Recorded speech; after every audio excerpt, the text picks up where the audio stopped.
Cave of the Robber Part 2. Chapter 7. Music and Madness. "Ah, the Rossignol come at last," shouted Beppo, as a low, clear whistle was heard in the dark passage. Horace looked down eagerly and saw the slight form of Raphael as he came forth from the gloom, bearing his instrument of music. The young Calabrian looked exceedingly weary. He made a slight inclination of the head on entering towards the place where Horace knew that the chief was. He then laid his guitar against the rocky wall and sat down on a vacant seat beside his brother Enrico. "What news of Otto?" cried Matteo, whose voice was easily recognized amongst the rest by its peculiar harshness. "I could gain no tidings beyond those which have already reached you," replied Raphael, in low, rich tones, which formed as strong a contrast to the discordant sounds which had lately prevailed, as his appearance did to that of his companions.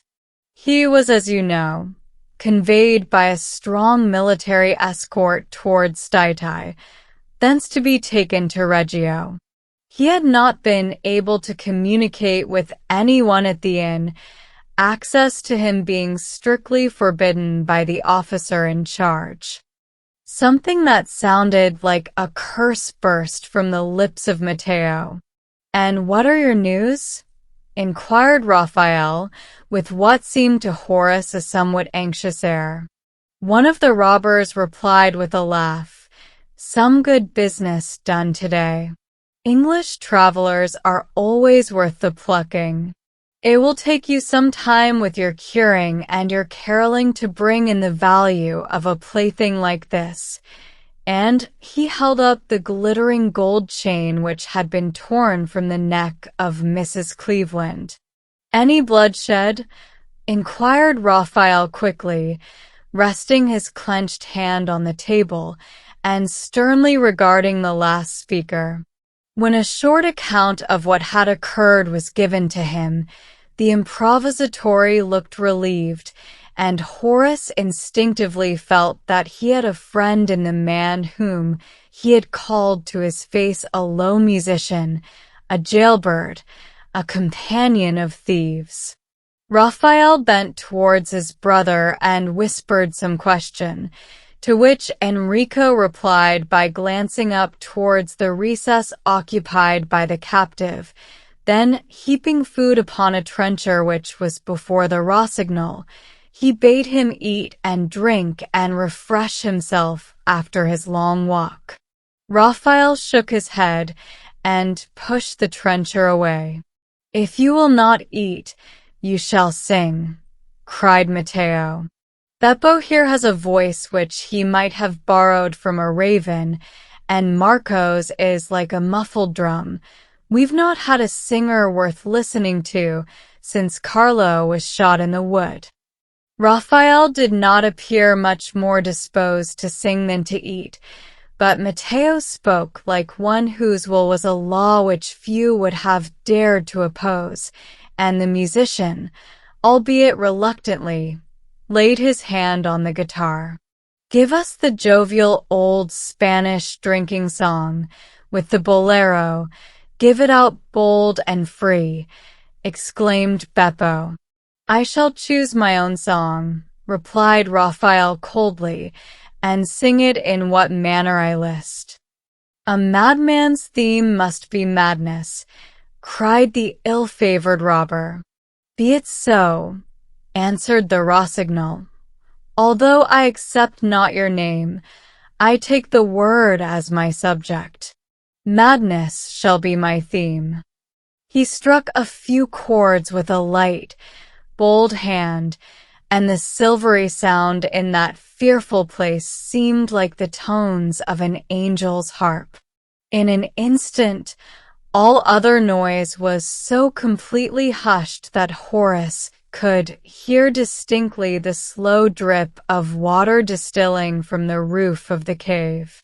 The attention of the robbers deepened as, After a short prelude, Rossignol began to sing.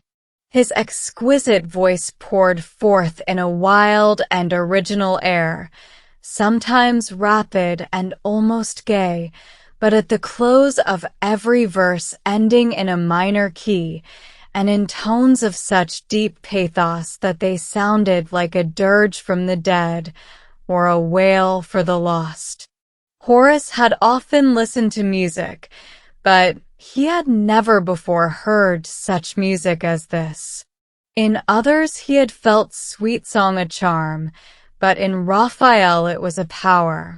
It was a spell which kept chained in almost breathless silence the reckless beings whose fierce passions brooked no restraint either of law or conscience.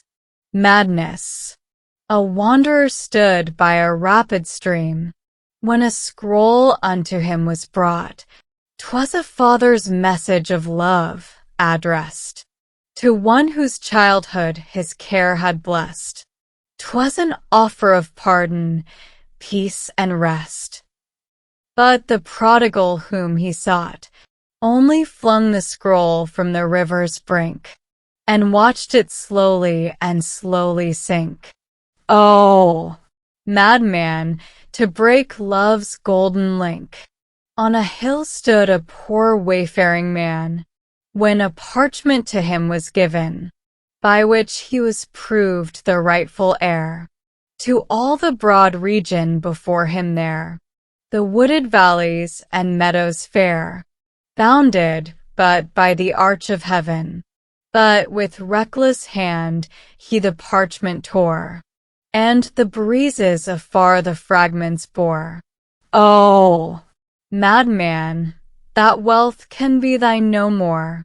A doomed man crouched o'er his prison fire, his heart for his fate he steeled.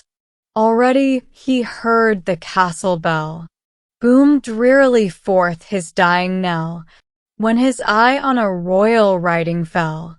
'Twas his pardon, signed and sealed. But he flung the pardon into the flame, and so went forth to a death of shame. Oh, madman, well hast thou earned the name. Almost as well, exclaimed Beppo, as the rhymer who could make such a song. Sing to us of men of flesh and blood, for the world holds no such fools as those in your ballad. They be more unnatural than the ghosts and goblins of nursery rhymes. For the matter of that, observed Marco, another of the robbers, there's many a prodigal I wot of has thrown his father's letter away.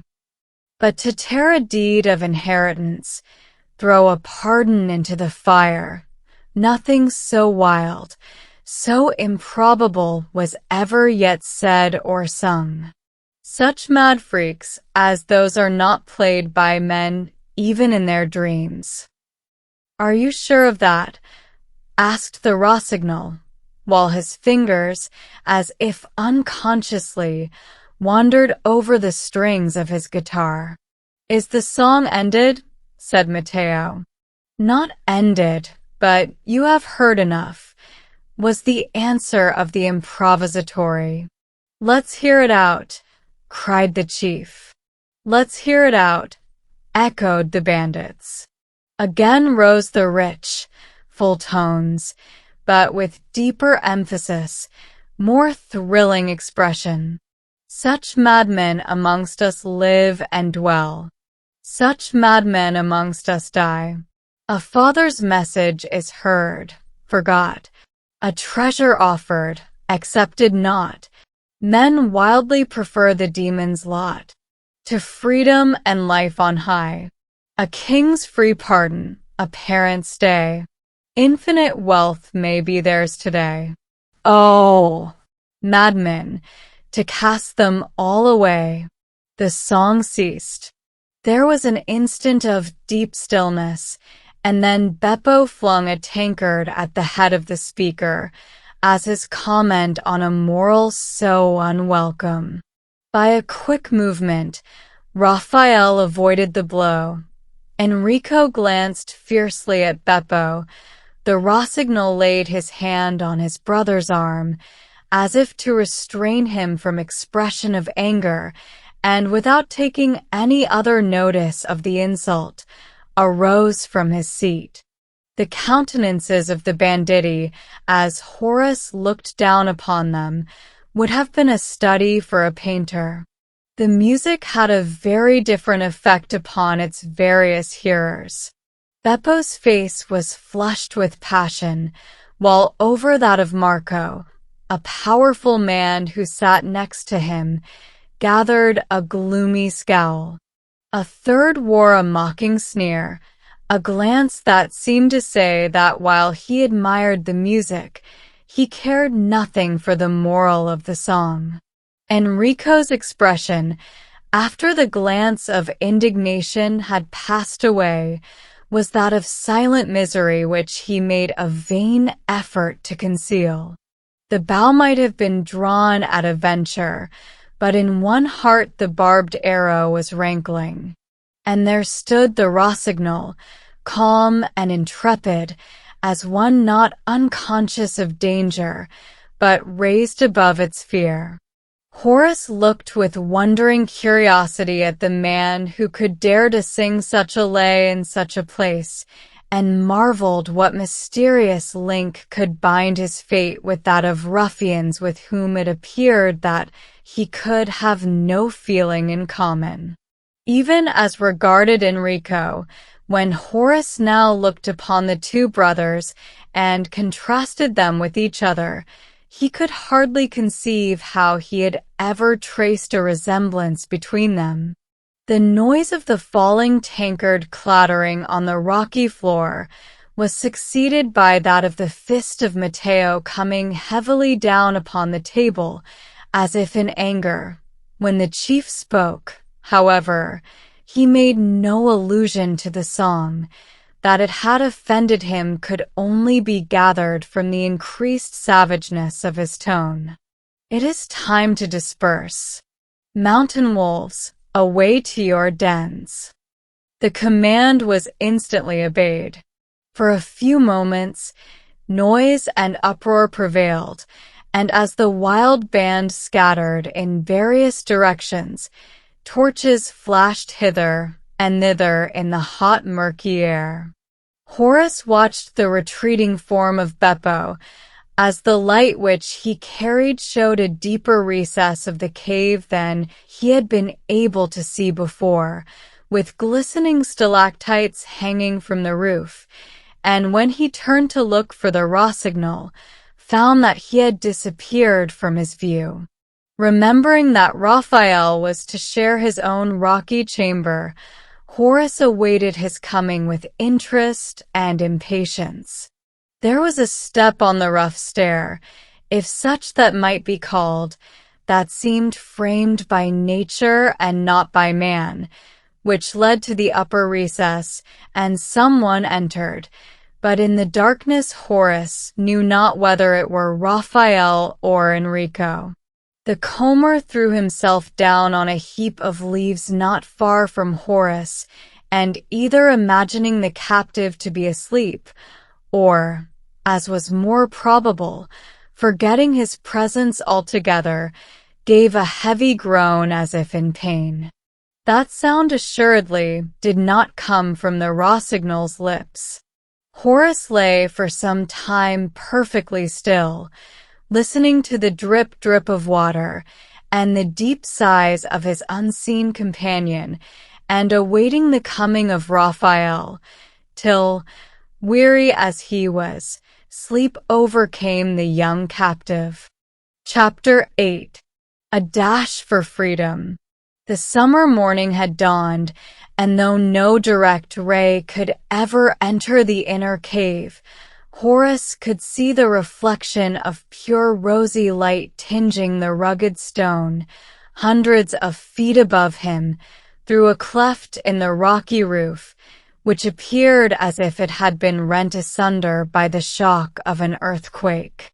Most refreshing to the captive's eye was even that reflected gleam, which showed that the sun was shining upon earth, though not upon him, and he longed for wings to fly upwards through that lofty cleft to the glorious daylight beyond. Horace half raised himself on his elbow and looked around him. Not 2 yards from the spot on which he rested, he saw the kneeling form of Raphael, who was evidently engaged in prayer. The sight of him was to Horace like the sight of the sunlit rocks, something to witness to the existence of heaven's light even in this abode of darkness. On the other side lay Enrico asleep, and the quiet which prevailed through the cave showed that the day wagged but little advanced.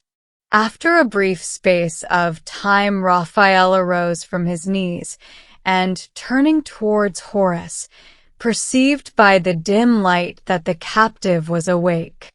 "How have you slept?" he asked in Italian, addressing Horace in the third-person singular, which, in that language, is a token of respect. Even this trifling mark of courtesy was grateful to the unfortunate youth. "I slept but ill," replied Horace. "How could I look for pleasant slumbers here?" "The bed is but a hard one," said the Rossignol, "to one who has been accustomed to a softer pillow, though custom has made its roughness no hardship to us.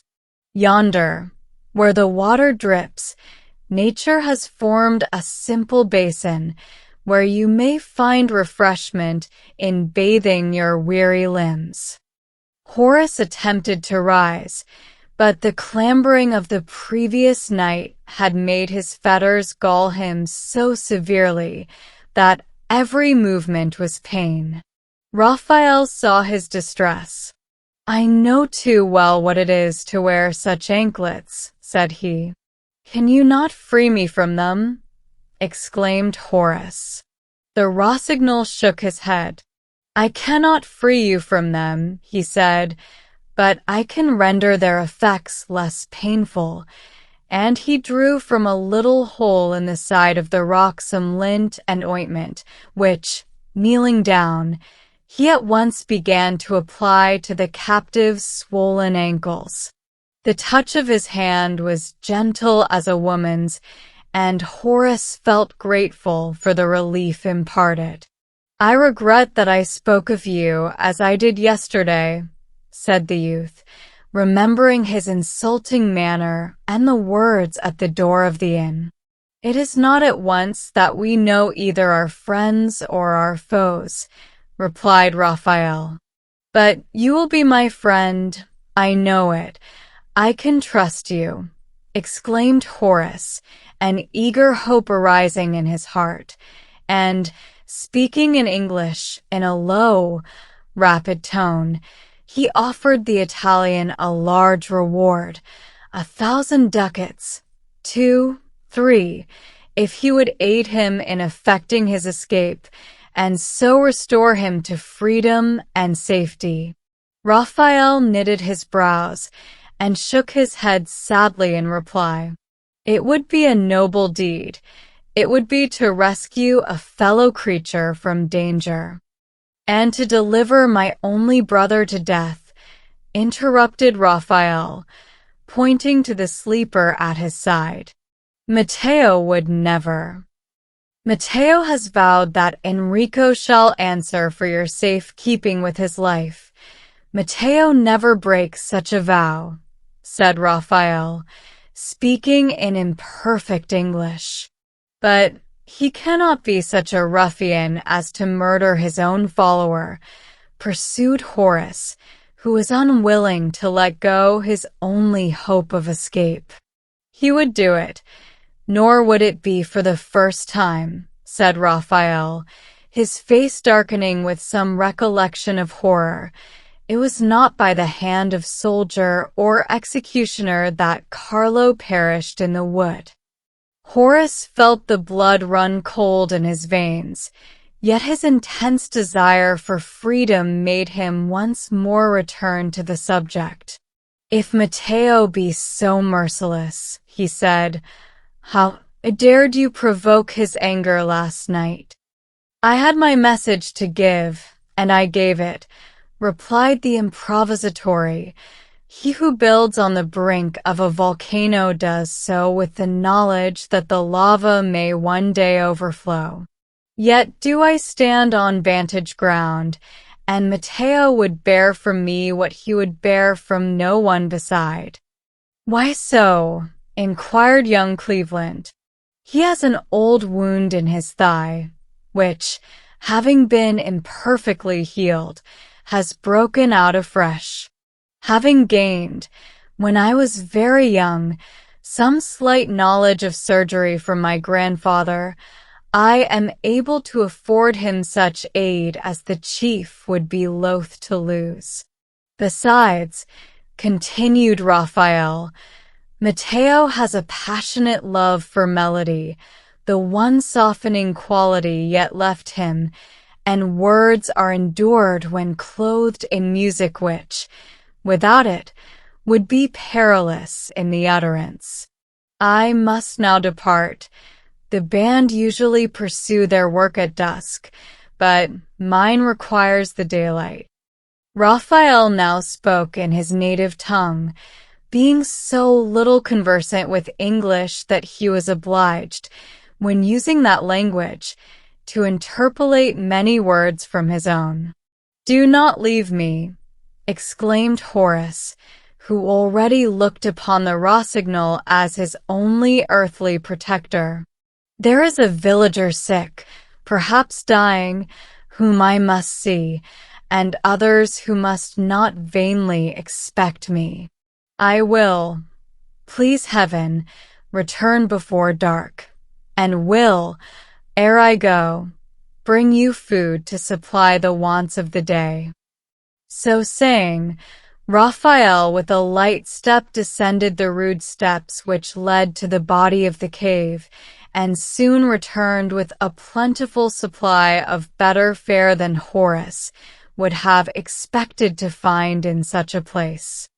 His appetite was now keen, as he had eaten nothing since he had left the inn on the mountain. "How shall I ever repay you for your kindness to a prisoner?" he said to Raphael. "I shall ask a favor of you this evening," replied the Rossignol, "which, if granted, will richly repay any slight services which I can render. I must go now. The day advances, but I leave you with little anxiety, while Otto lives, your life is perfectly safe from any deed of violence.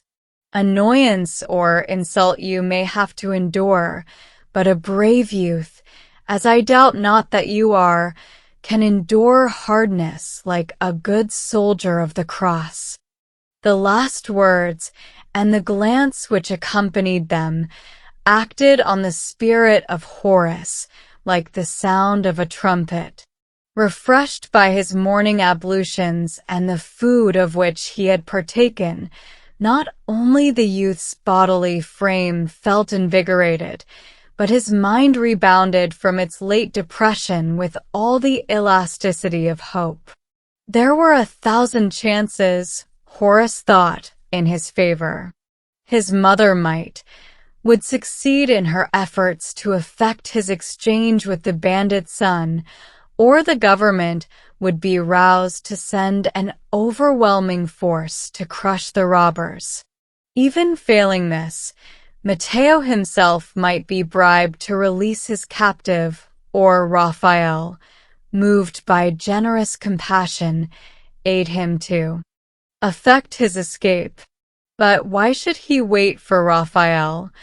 The thought darted into the mind of Horace as he concluded his substantial meal. Could he not, without any assistance, recover the freedom which he had lost? Young Cleveland glanced eagerly around below, his heart throbbing high at the idea of such a feat as would establish his reputation as a hero for the rest of his days. The cavern was still perfectly quiet. The very bats had retired to rest. There was nothing but the sleeping figure of Enrico to betoken that the place was inhabited by any living creature but himself. The entrance was not bolted or barred. When Raphael had departed through the aperture, which was only distinguishable from the walls of the cave by its more intense blackness, no sentinel had challenged him for a password. Horace recollected, indeed, with uneasiness, that a robber had kept guard on the ledge of rock, but he hoped that at an hour so early as the present, no such precaution might be deemed needful. There must be danger, indeed, in an attempt to escape, but had not the peril in itself a certain indefinable charm? Horace had often longed for an adventure. Here was one which had in it enough of romance to satisfy the most chivalrous spirit. The only thing which presented any real difficulty to the boy's sanguine mind was the bondage of his fetters. They not only cruelly impeded his movements, but made such a clanking as he walked that it was certain to rouse the robbers. If Horace were once beyond the cave, the noise would signify less, but in that vaulted, echoing chamber, every sound was troubled.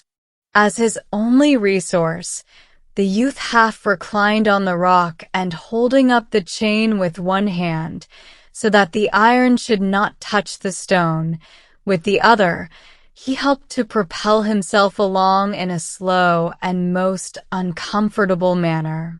Tedious and awkward as was this method of progression, it had at least the merit of being noiseless, and every yard crept over seemed to Horace to be a gigantic stride towards freedom.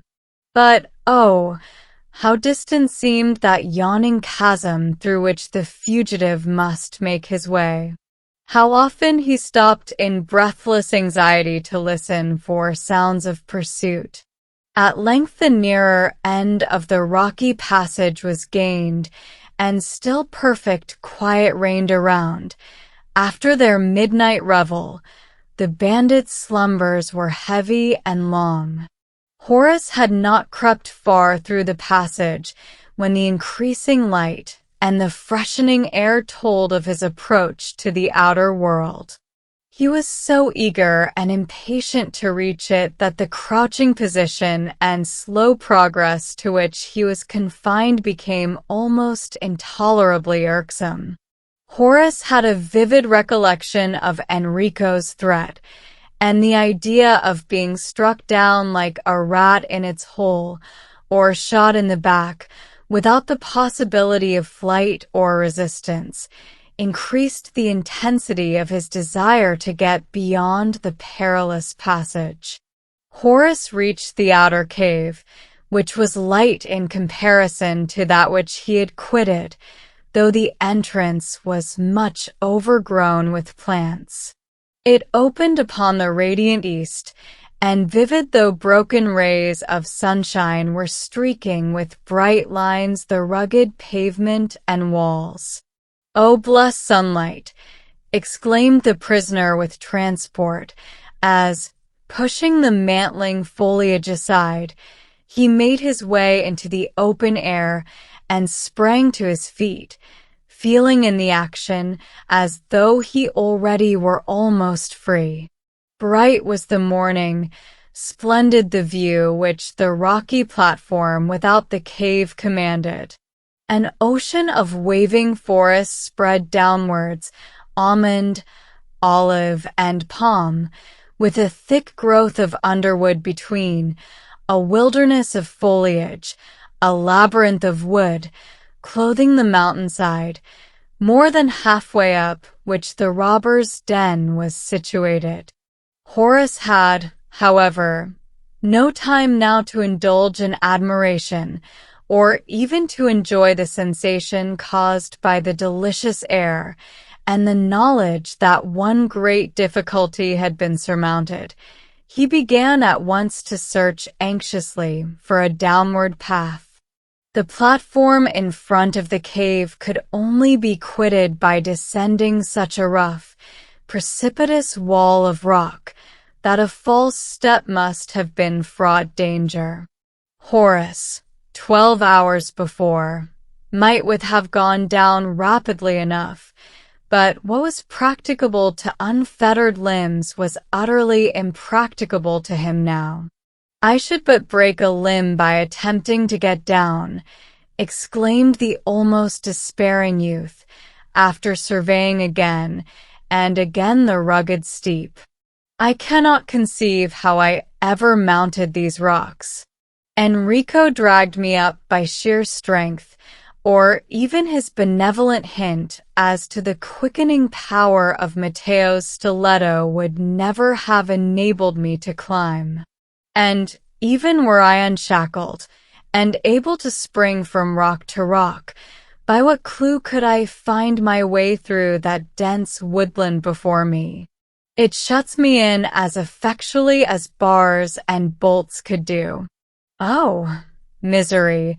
To be thus mocked with the hope of freedom, only to find that, after all my exertions, it is impossible to escape." Horace was startled by a rough grasp on his shoulder. Turning sharply round, he beheld Enrico.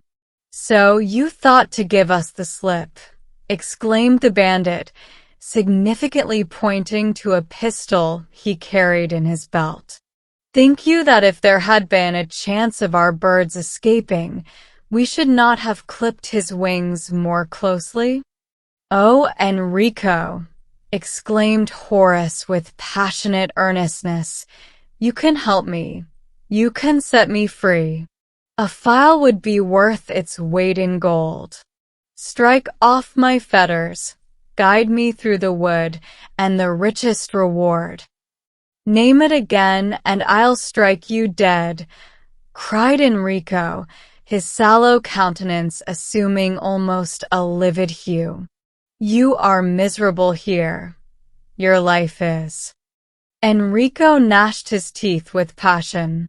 "Whatever my life here may be," he exclaimed, "I am not going to fling it away in a mad attempt to rescue a stranger. Miserable I may be, but not insane enough to draw down upon my head the vengeance of a man who never forgives, and who, when he singles out a foe, never fails to make him a victim. Have I not seen Carlo lying in his blood? There is not one man in the band who would aid you to baffle Matteo, though you should promise him to fill that cave to the roof with silver and gold." And with these words on his lips, the robber turned and retired into the darkness of the cavern, leaving Horace to meditate on the desperate character of his own situation. Chapter 9. Anxious Hours. How unwilling is youth to part with hope, how it clings even to its shadow. Believing against the evidence of his senses that what was so desirable could not be impossible, Horace only desisted from attempts to descend the rocks, when, in making them, he had hurt his ankle so severely that he would have cried aloud with anguish had he not feared that the sound might be overheard by the robbers. With a very heavy heart, the unhappy captive then dragged his chain to a little cleared space, a few yards higher than the entrance to the cave, where the roots of an oak offered a rude seat. Here Horace Cleveland rested his aching limbs, and leaning his head on his hands, gave himself up to anxious thought. Still his mind was running upon chances of escape. Horace recalled the words of Raphael which had surprised him when they were uttered. "I shall ask a favor of you which, if granted, will richly repay any services that I can render." What favor could a prisoner possibly have it in his power to grant? Raphael must be anticipating his release and his restoration to a position in which he could largely reward any kindness which he now might receive. Perhaps the young Italian hoped that Horace might procure his pardon from the King of Naples for some crime, the commission of which had driven one born for better things to seek the shelter of a robber's den. Perhaps the free pardon of Enrico might be the desired boon. Horace's thoughts rambled on through paths almost as mazy as the forest before him. He would place Raphael in the way of distinguishing himself. Raphael was the son of an officer and bore the stamp of a gentleman. With his singular talents, he would grace any society and might raise himself to a high position. Horace had already begun to feel a strong interest in his mysterious friend, whose character and situation afforded to the youth's mind an enigma which he was curious to solve. Raphael certainly kept evil company, and a man may be known by his chosen associates. The girl at the inn had more than hinted doubts regarding his character.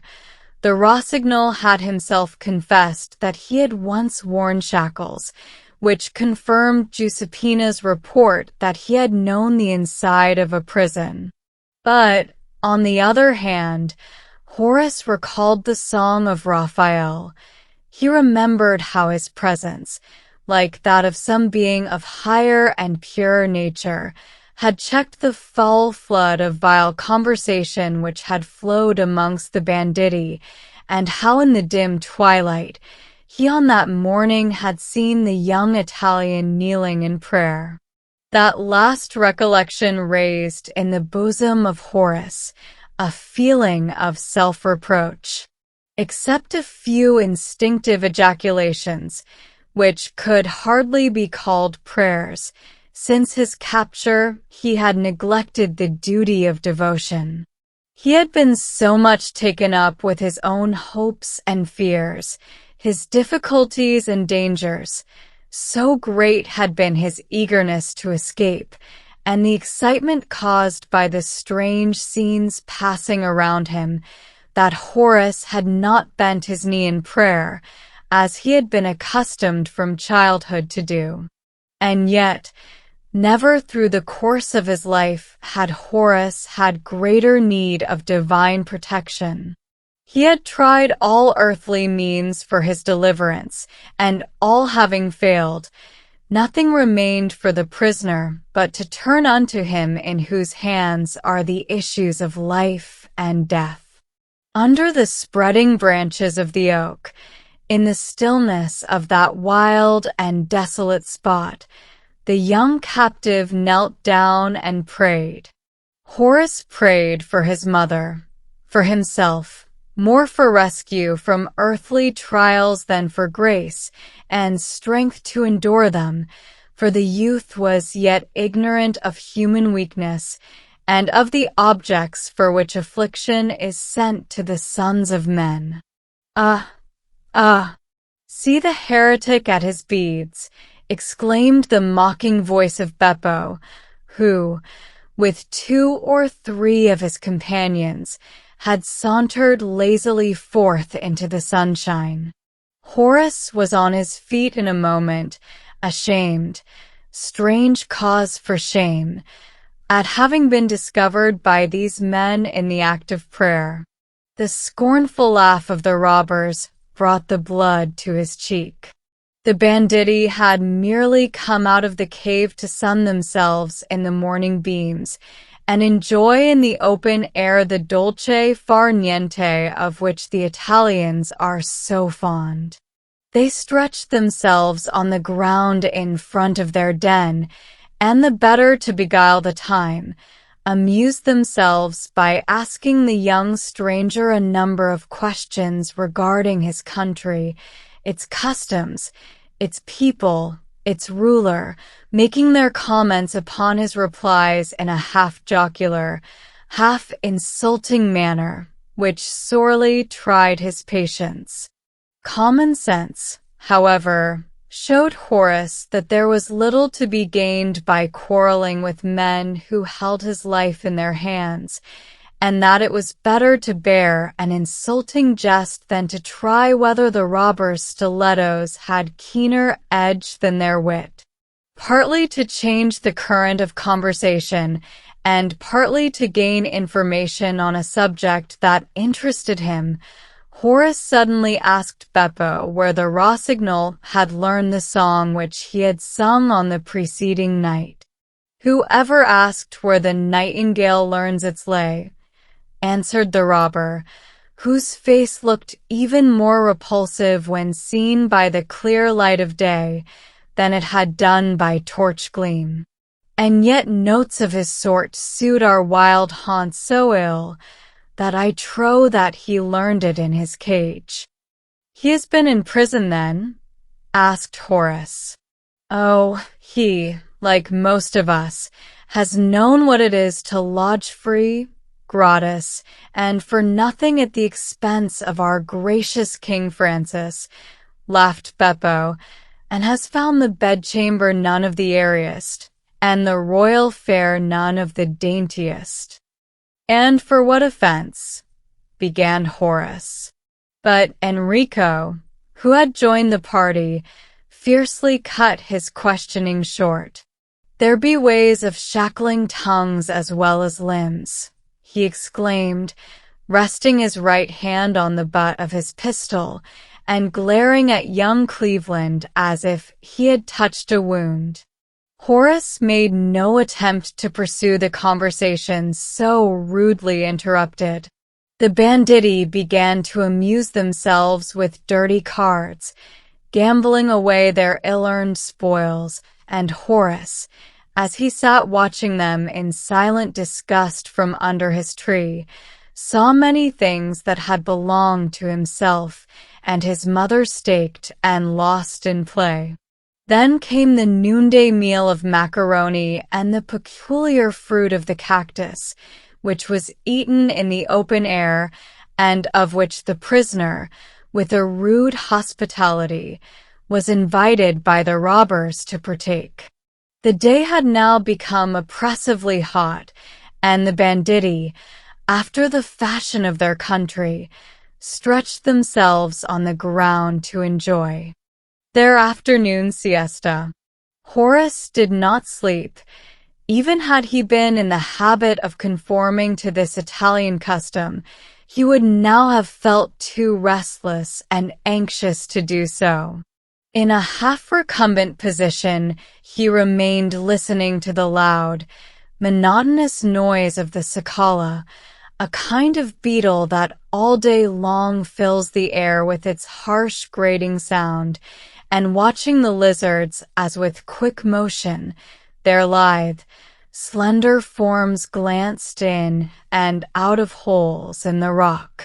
Familiarity with the sight of the robbers had rather lessened his fears of danger from them, and though Horace had small hope of effecting his escape by any efforts of his own, he had strong expectations that the unwearied exertions of his mother would avail to procure his release. When the sun, sloping towards the west, was throwing the broad shadow of the mountain across the valley which stretched in front of the cave, the banditti prepared to start upon some lawless expedition.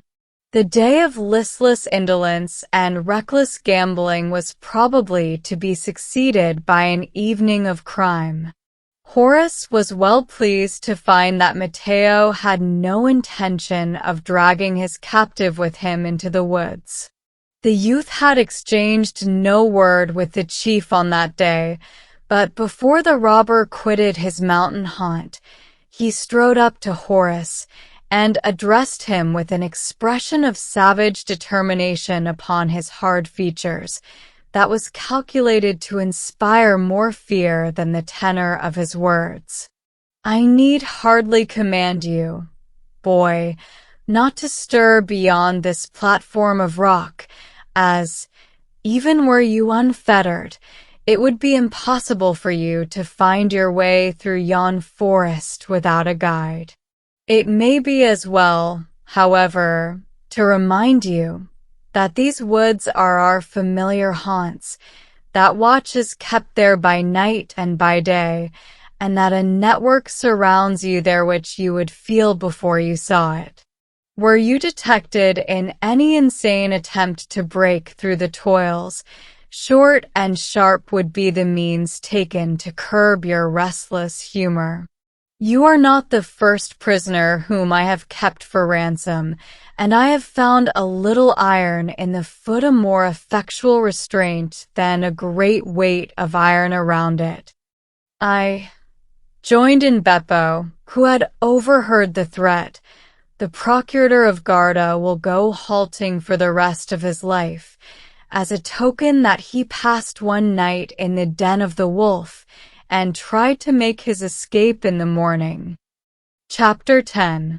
The Lone Sentinel. Horace had not been left many minutes to ruminate over the bandits' parting warning, when the sound of a melody, warbled in rich tones which, once heard, could ever afterwards be recognized, announced to his glad ear that the Rossignol was coming through the forest. Little as the captive had seen of the improvisatore, he yet welcomed him as a friend.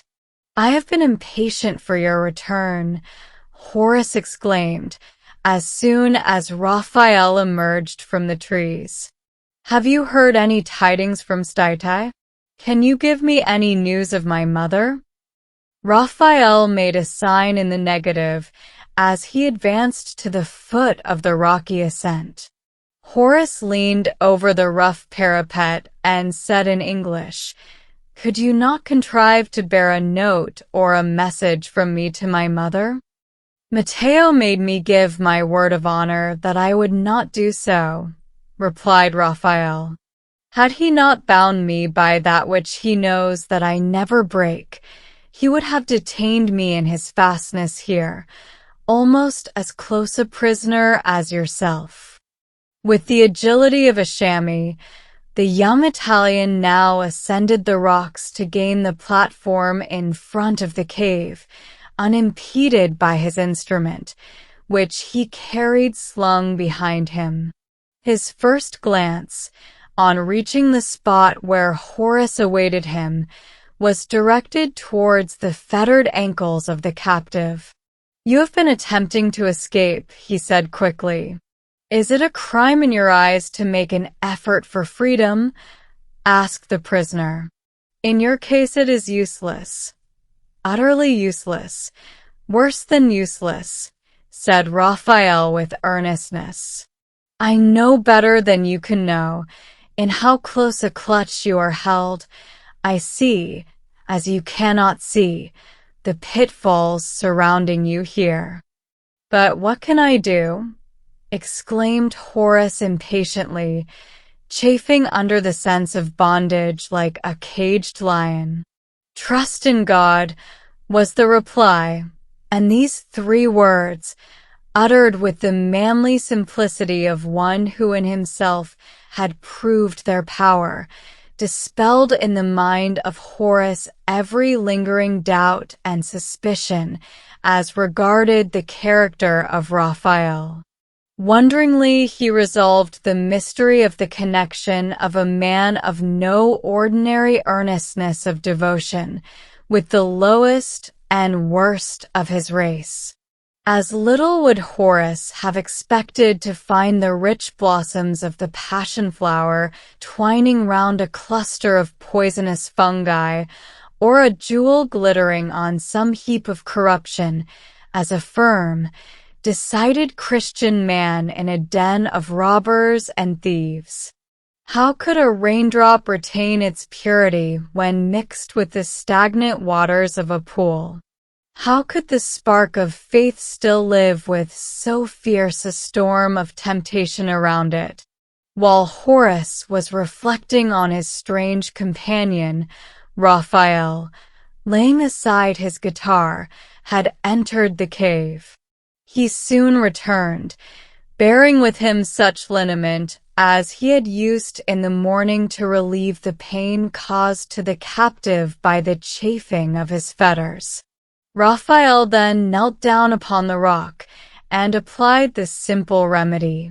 Horace, unaccustomed to suffering or restraint, could scarcely endure the pressure of the iron upon his galled and swollen ankles. He implored Raphael, as he had urged Enrico, to release him from the torturing bonds. Sadly but firmly his suit was refused, and when pressed, it only wrung forth the unanswerable question, "Would you have me sacrifice the life of my brother?" When all that was possible had been done for the prisoner's relief, Horace asked Raphael, with some curiosity, what was the favor which he had his intention of one day asking. "I ask it now," replied the Rossignol, and to the surprise and almost disappointment of young Cleveland, he drew forth from his bosom a small English Testament, which bore marks of having been much used. "I would have left this with you this morning," said Raphael, "but I feared lest my treasure should be discovered and taken from you by force. See, it is in English," he continued, "and the little which I know of that tongue has been chiefly learnt from its pages, but my knowledge is very imperfect. Oft in vain I struggle to make out the meaning of a passage, like one groping in the darkness of a cave. You, who can speak my language as well as your own, will make all clear and plain to my understanding." "How did you get this?" asked Horace with interest, turning over to the title page, on which the name of Pietro Marino was written. "Let us leave the tale to another day," replied Raphael. "Time is now precious. I expect that the band will this evening return more early than usual. Could you know how long and how anxiously I have waited for such an opportunity as this, you would not marvel at my reluctance to hazard its loss by delay." So saying, Raphael threw himself on the rock beside Horace, and eagerly turning over the pages of the Testament, showed place after place where he had found difficulties from his imperfect knowledge of English. Horace had often read the Bible with his mother, often listened to chapters in church, and had with tolerable regularity, though with slight attention, perused the scriptures by himself. But the cold, lifeless form which the performance of this duty had too often been to the youth was something different indeed from the intense earnestness which he now saw in his strange companion.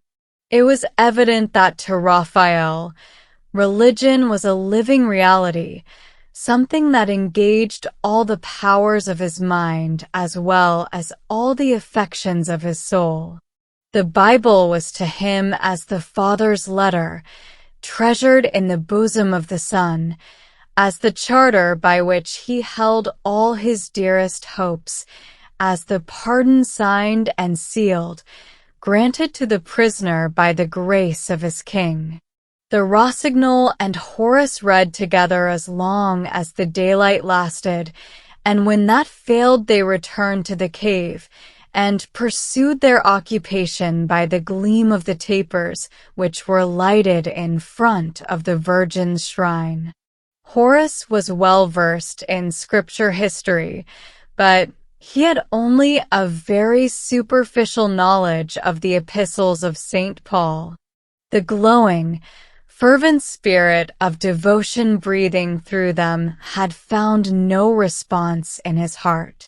He read now, almost as though they were new to him, the soul-stirring words of the apostle and martyr, proclaiming the blessed truths which he so joyfully sealed with his blood.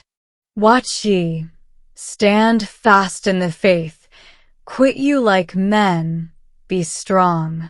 Horace felt that the Italian at his side was not merely reading this as a chronicled address to suffering saints of old, but receiving it as a rousing call to himself, a watchword to be used on the field of battle, a command from a leader to a soldier of the cross. "Is it true?" asked Raphael, when at last he paused in his reading. "Is it true that in your blessed land these scriptures are open to all?" "The poorest can have a Bible," replied Horace. "What a power must be wielded there for the truth," said the Italian, laying his hand upon the open testament. "In this country there is but a man here and there, like a picket in a hostile land, a sentinel on a post of danger, to grasp with a feeble hand the sword of the Spirit, the Word of God, standing forth in a cause which, were it not the cause of the Almighty, he might well consider to be desperate, but with you, how strong, how united a phalanx must hold the ground against all opposers, and go forward conquering and triumphant in the great battle that is waged on earth." "Of what battle do you speak?" said Horace, rather to draw forth an answer from Raphael than from any difficulty as to his meaning. "The great battle between truth and error, light and darkness, God and Satan," replied Raphael. "That battle in which every individual must be enlisted on one or the other side.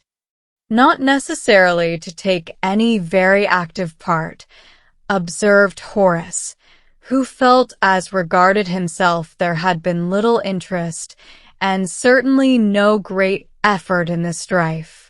Raphael fixed his large, earnest eyes upon the speaker with an expression of grave surprise.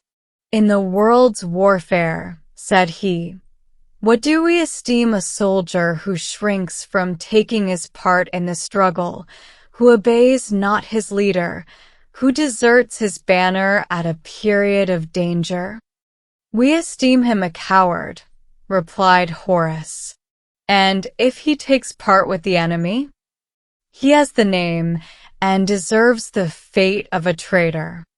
"And what shall we call those who, enlisted from infancy to oppose sin and Satan, are content to remain mere spectators of the strife, or who actually join the ranks of the foe?" "9/10 of the Christian world do so," observed Horace, "and certainly look upon themselves neither as cowards nor traitors. Few consider that there is any battle to be fought at all. Men follow their own pleasure, do their own will, and doubt not but that all will be well in the end." "You do not think so?" said Raphael. Horace knew not what to reply. He was too conscious that he had been describing his own state of mind, and felt that if a brave, earnest, self-sacrificing spirit of devotion be necessary to the Christian soldier, he was unworthy of the name. Willing to change the conversation, he said abruptly, "You must be indeed as a sentinel in a hostile land. I wonder how you can keep your ground at all in this the very stronghold of the enemy." "I can but grasp my sword and look to my leader," said Raphael. "I am sometimes well nigh ready to give up all in despair, but he can keep me from falling." "I marvel why you remain here," began Horace, when he was prevented from concluding his sentence by the sound of a shrill whistle from the wood, and Raphael, hastily rising, thrust his testament into his bosom. "I knew that they would return soon," he said. "See where yonder they come." The banditti returned in a very discontented mood. They had found no prey and brought back no booty. The only consolation which they found under their disappointment was that of exercising the power of tormenting, and their unfortunate prisoner had to run the gauntlet of every kind of annoyance. Horace, little accustomed to insult, chafed with impotent rage. He glanced at Raphael, as though to claim his protection, and the Rossignol, without appearing to notice the appeal, came to his relief in the only effectual way. The liquid tones of his guitar were heard through the noisy uproar, and the tumult suddenly lulled. The notes exercised such a spell as fable ascribes to that of Orpheus, and almost as savage and auditory as that which listened to the ancient bard, gathered around the Rossignol as he poured forth his thrilling lay. There is a sword of glittering sheen. All unite to defend the right. Its blade is bright, and its edge is keen, but the wound it gives is a wound unseen. And who would flinch in the glorious fight? There is a foe, a ruthless foe. Such unite to oppose the right. In secret ambush he croucheth low, and the blow he strikes is a deadly blow. But who would flinch in the glorious fight? There is a banner floating wide. All unite to defend the right. The blood of martyrs its folds has dyed, when the best and the bravest fought side by side. For who would flinch in the glorious fight? There is a leader exalted high. All unite to defend the right. Through him his followers hosts defy. Through him they learn to do and to die, and scorn to flinch in the glorious fight. There is a palm, a victor's palm. All unite to defend the right. 'Twill be given in realms of peace and calm, to the steadfast spirit, the stalwart arm, that never flinched in the glorious fight. Then shall lips touched with living flame in song unite, in the world of light, in our leader's strength, in our leader's name. We fought, we struggled, we overcame, and victors stood in the glorious fight. So spirited was the air, so flowing the measure, that Matteo himself beat time with his heavy hand on the table, and several of the banditti actually joined in the burden. Horace saw, however, by the glances directed towards the improvisatory, that the words were only tolerated on account of the music, and Enrico, as if the strain were hateful to him, quitted the table before the song was ended. On the mind of the young prisoner himself the effect of the lay was powerful. He felt his spirit roused by the music, which seemed to burst forth from the singer's soul rather than from his lips. Horace realized, as he had never done before, his own responsibilities as a sworn soldier of Christ. Had he not been enlisted to serve under the banner of the cross, to fight manfully against the world, the flesh, and the devil? And how had he kept his vow? How had he fought under that banner? What interest had he taken in the holy cause? What had he ever sacrificed in order to spread its conquests? It was not needful for Horace to compare himself with missionaries spending their strength and hazarding their lives to win heathen lands for their leader, nor with the devoted men and women who in densely crowded cities lead the assault against the enemy's mightiest strongholds, Such may be termed the forlorn hope of the Christian host, the Gideons or Davids of the army. But had he shown himself worthy to be counted even amongst the common rank and file? Had he ever struck one good blow for the sake of religion against a besetting sin? Had he cared even to keep his sword bright? Had he not felt ashamed on that morning at being discovered in the act of prayer? Could he regard himself as other than a coward, even if he deserved not the name of traitor? How the lay rang that night in the ears of Horace! The music haunted him when he retired with Raphael to the rocky recess, whither they had been preceded by Enrico. Horace there found a fresh bed of fragrant herbs, which had been gathered for him, over which was thrown a mantle which he had seen on the shoulders of Raphael. In silence the Rossignol knelt down to pray, and the young Englishman knelt beside him. Horace expected some taunt from Enrico, who lay stretched on his heap of leaves, but the bandit watched them in sullen silence, by the light of a torch which he had stuck on the wall. As Raphael was making his simple preparations for the night, in removing a portion of his dress, he bared his shoulder and accidentally displayed to the view of Horace a hurt which he had received on it, a purple contusion, as from some blunt but heavy instrument. The injury had evidently been both recent and severe. "No light hand left such a mark as that," exclaimed Horace. "It was Matteo's work. It is no prison scar upon me," replied Raphael, covering the evidence of the chief's brutality. "And do you know how he won that scar?" exclaimed Enrico with vehemence. "In coming between the wolf and his prey, in trying to save that poor wretch Carlo from destruction.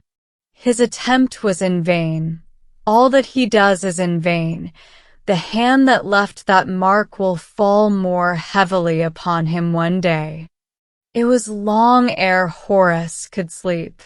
The sight of that bruised, lacerated shoulder had brought more vividly before him the savage nature of the man in whose absolute power he lay than aught he had seen or heard.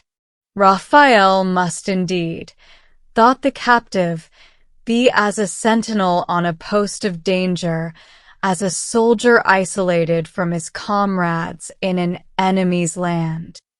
Horace looked at the young Italian, stretched in peaceful slumber on his rocky bed, and wondered how his repose could be so serene and untroubled. It was the consciousness of the presence of a watchful guardian that gave to the soldier of the cross calm sleep in the robber's den. His last waking thought had been, "The Lord is my light and my salvation, whom shall I fear? The Lord is the strength of my life, of whom shall I be afraid?" Chapter 11. The Orphan's Tale. A strange Sabbath was that to Horace, which commenced with the dawning day. He closed his eyes on the rude and gloomy cave around him, and tried to make memory and fancy replace the hateful scene. He sought to shut his ears to the noise of oaths, profane talking and wrangling. Sadly, he recalled privileges unprized and too often neglected when he had had the power to enjoy them.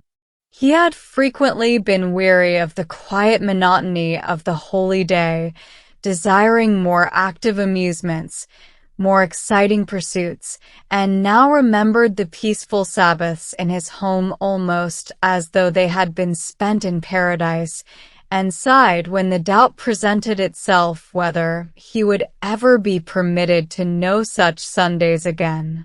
It need scarcely be said that the Sabbath was no holy season to the robbers. It was passed with rather more of noisy riot than the preceding day had been. There was more of the wild mirth so forcibly described as the crackling of thorns under the pot, the laughter which makes the thoughtful listener more sad than sounds of woe. The robbers gambled, danced, reveled, swore. Raphael was the especial target for their coarse jests, which he bore as one who was accustomed to endurance, a veteran in suffering, though young in years. Horace marveled how long the improvisatory had been subjected to the daily martyrdom of such an existence, a constant chafing and fretting like that of the waves against some solitary headland. Raphael, during the first part of the day, appeared to avoid the society of the prisoner. He neither addressed nor even looked towards him.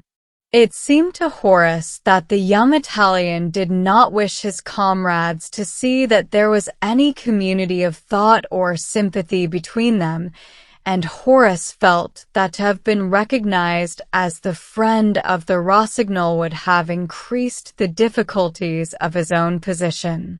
It would have been like leaning on a lightning conductor while thunder was growling above.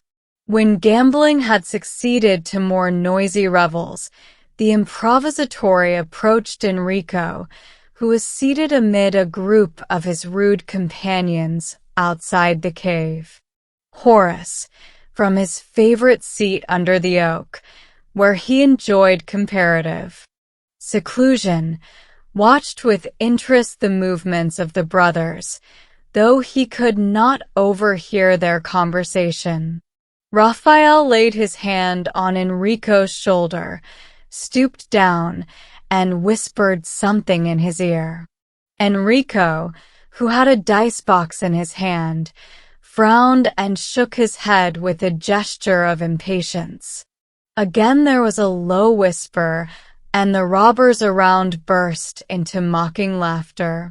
Distress, indecision were stamped upon the face of Enrico, and as Horace viewed on the one side the anxious, pleading look of the brother, on the other the dark glances of his reckless companions, he seemed to behold, in human embodiment, spirits of good and of evil contending for the possession of a soul.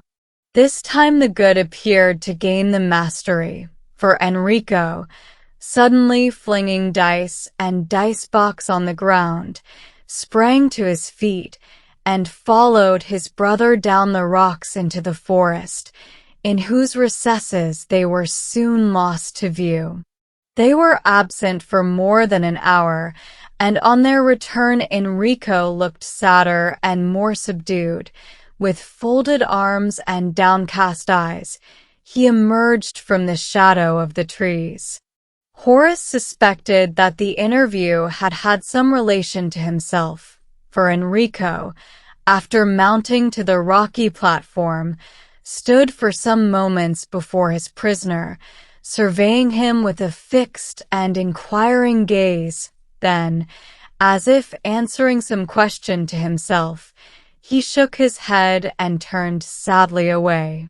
When, in the hottest and most oppressive part of the day, the banditti retired for their accustomed siesta, the improvisatory joined Horace under the oak. Again was the testament produced, and again the prisoner and his companion drank deeply of its life-giving truths. He who has never known severer thirst than that which makes a draught of cold water refreshing on a summer's day can scarcely conceive the feverish eagerness of the traveler in the desert, when, exhausted and parched with thirst, he bends over the lonely well. Raphael was treading the wilderness of life, the scorching sun of temptation above him, the burning sands of tribulation beneath his feet, and the scriptures were to him as the cooling waters to the pilgrim ready to perish.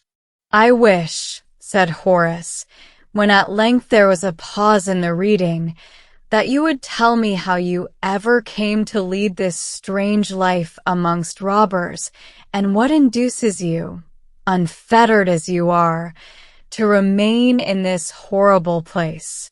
Enrico has told me that your father was an officer of gentle birth.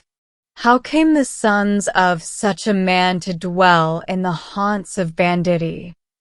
Raphael sighed as he made answer. My father was of an honorable family, but his own heroic virtues would have ennobled any descent. He was without fear and without reproach. His name had never been coupled with disgrace. I was but a child when I last saw my father, but well do I remember, never can I forget, how I used to clamber on his knee and play with his sword knot, and how he would lay his hand on my head and tell me that I should one day serve the king, and that the duty of a brave soldier is simply prompt, unswerving obedience, obedience even unto death. And the lesson which my father gave to his child, he sealed with his blood. He received orders to defend a mountain pass from the enemy with a small body of troops that were placed under his command. I know not, it was never clearly ascertained, whether in the confusion of a general retreat that small band was actually forgotten, or whether the commander had found it impossible to send reinforcements to its aid, but it was isolated, unsupported, and attacked by a greatly superior force. Some of those under my father's command urged the necessity of retreat. Resistance, they said, was hopeless. To attempt to defend the pass was but to throw away the lives of his men. I was placed here to hold this post, was the gallant reply. Until I receive orders from my leader to quit it, here I am bound to remain. It is his office to command, and mine to obey. The men, continued Raphael with emotion, were not inspired by their captain's heroism. False to their trust, one by one they deserted their banners. A single brave man remained firm as a rock at the post of duty. Where my father had planted his colors, there he fought, and there he fell. And did not your king reward such generous devotion by caring for the fatherless children of such a man? Exclaimed Horace, as Raphael, with a deep sigh, closed his brief account. Earthly princes do not resemble him who keeps a record of every act of obedience, replied Raphael. There were a few words of praise, a ribbon, and a cross, and then all appeared to be forgotten. My brother and I might have starved in the streets of Naples, but for the kindness of our mother's father, a physician, who supported and educated us for the sake of a daughter whose loss he yet mourned. Enrico became weary of the monotony and restraint of the life which he led in the good old man's home. He spent much of his time away from it, and became acquainted with some who made no good use of the influence which they acquired over his generous and confiding nature. When I had reached the age of 15, my grandfather died. I was with him at the last, received his parting blessing, and closed his eyes. All my earthly comfort was buried in his grave. I will not dwell on the events of the following year. Raphael chose not to unveil to the eye of a stranger scenes of riot and selfish profusion in the house which the memory of a venerable relative had to him rendered sacred.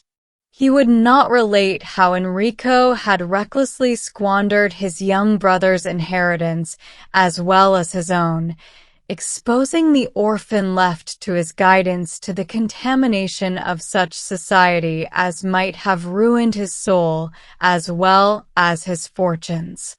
Raphael was tender of the reputation of a brother whom he yet loved with the strength of that affection which can bear all, hope all, endure all. But though the Rossignol purposely left out all the darker shades of the picture, Horace had already seen enough of Enrico to fill up the outlines for himself. After a brief pause, Raphael continued his narration.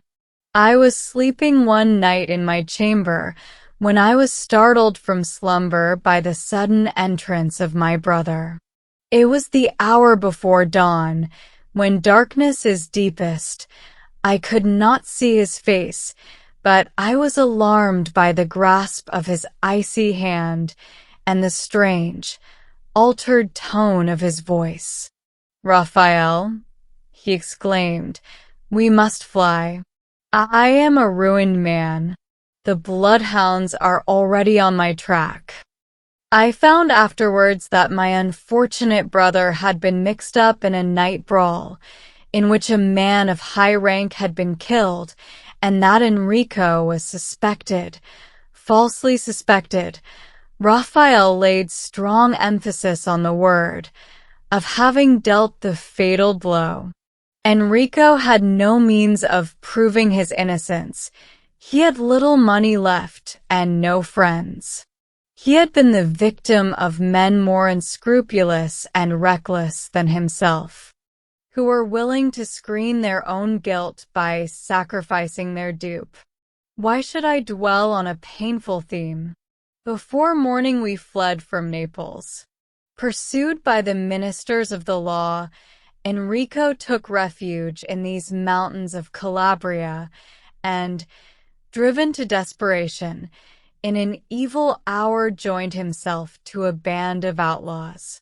I accompanied his steps and shared his fortunes. Then it was through no error of your own that you became associated with these men of blood? I say not so, replied Raphael, quickly, nor can attempt to justify my weak compliance. I was young and inexperienced, indeed, but not so young nor so ignorant as not to see the snares into which I was running. I was carried on by an impetus which I had not sufficient strength of principle to resist. My own views of religion and duty were dark. My conscience, indeed, was not dead, but while I could stifle its reproaches by supposed good deeds, while Latin prayers and long fastings could, as I thought, atone for sharing the booty of the robber in his worst crimes, thank God I never shared. I pursued my course with but little remorse. I will not weary you with accounts of pilgrimages to holy shrines made with bare and bleeding feet, nor tell you how many hours at night were often spent in reciting prayers that I understood not. Vain superstition. Miserable opiates to put to sleep the restless monitor within. I was a favorite with Matteo and his followers. My youth, and perhaps my love of music, and my slight knowledge of the healing art, won for me more kindness and indulgence than it might have been supposed that such men could have shown. I ministered to their pleasure and to their comfort. They loved my jests and my songs. I might say whatever I liked, almost do whatever I liked. I was as the spoiled child of the band. Horace felt no surprise that the gifted boy, attractive in person and winning in manner, should have exercised powers of fascination over the rough spirits around him. The prisoner had himself begun to feel in the society of Raphael a kind of magnetic influence, which made him watch every look and listen for each word, with a strange interest for which he could scarcely have accounted. Circumstances, however, had evidently altered as regarded the connection of Raphael with the banditti, and Horace remarked to the Rossignol that he seemed to be now rather tolerated than liked. "How is it," asked young Cleveland, "that the once spoiled child of the band is now treated with such harshness and even brutality that it seemed to me today as though your very life were scarcely worth a day's purchase? How is it also that you have learned to put away superstition, to see the folly of dead forms, and have become so earnest in the service of God that you are ready to hazard all for his sake?" "It is a long story," replied Raphael, "and I hear by the sound of voices in the cave that the bandits' siesta is over. We must not be seen together," he continued, rising hastily from his seat. "You have perils enough to encounter as an Englishman, a Protestant, and a prisoner, without its being added to your list of offenses that you can call Raphael a friend." Horace was disappointed at the interruption to the tale of the improvisatore, and awaited with curiosity and interest a fitting opportunity to hear its conclusion.